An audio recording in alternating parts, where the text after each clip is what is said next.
You are… like you are 10, 11 years of age, the world was everything fine with it. Suddenly, your intelligence got hijacked by your hormones, suddenly the whole world looks different, all of a sudden.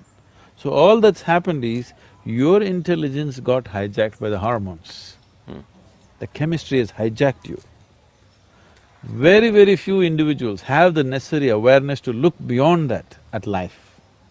Everybody else get flooded by this process. By the time they recover, usually it's too late. Hmm. Not necessarily. So is it something wrong or right? There's nothing wrong or right, it's just limited, that's all.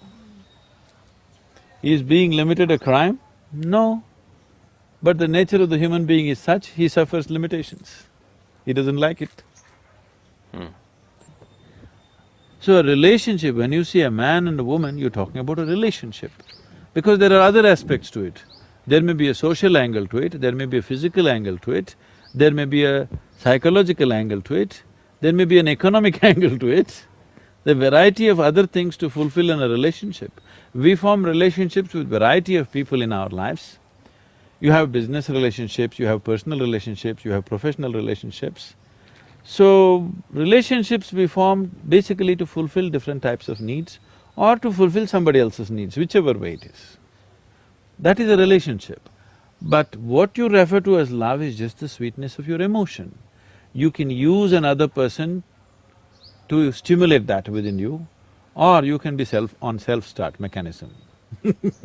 So, but it's possible for two people together, if they've been together beyond the chemistry, or the chemical or the hormones, to be to be starters for each other and continue that relationship. I mean, do you see value in that?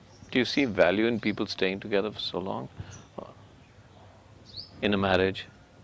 Beyond duty, beyond say, okay, we have children, we have to do it together, society See, expects there us is a to. certain beauty for two human beings to weave their lives as one. There is a certain sense of…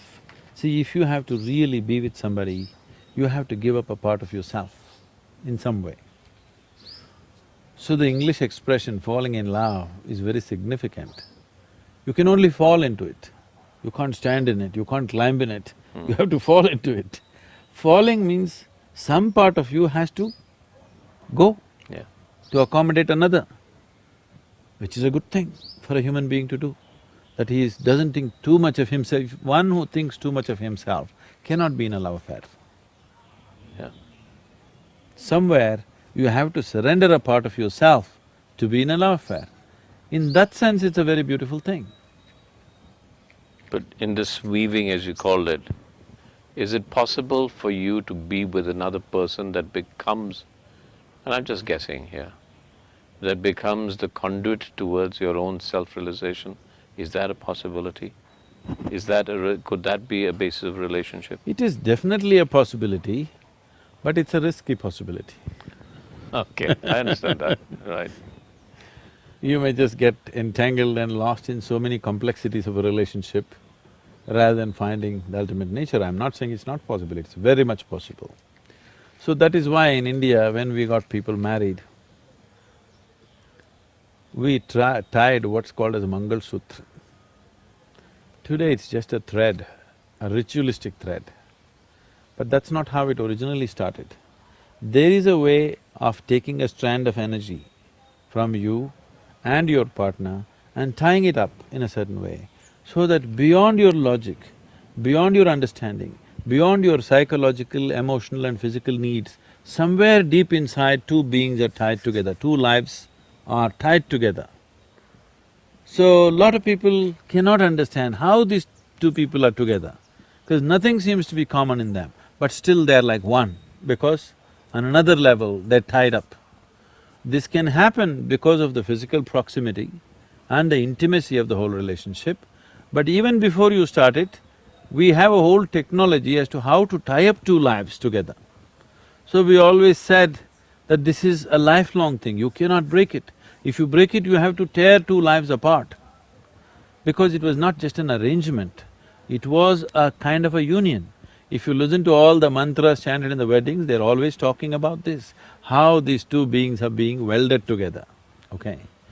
So anyway, you come from Bollywood, Hmm. and there was a time 30 years ago, 25 years ago, every song was talking Janam, Janam, Janam. Now they're talking expiry date. Okay. So the whole context of relationships have changed, which I feel is sad because the profoundness of being with another being has been lost in this. In the name of freedom, in the name of choice, actually you're becoming horribly compulsive. It's all about yourself. When it's all about yourself, you will not know the beauty of life. So these marriages which were done in a certain way was never about you, it was always about the other person. Both the people, if they think like this, it's about the other person, it's a beautiful place to be. If only one person thinks like that, it becomes exploitation. If both the persons don't think like that, it's just a compulsive relationship.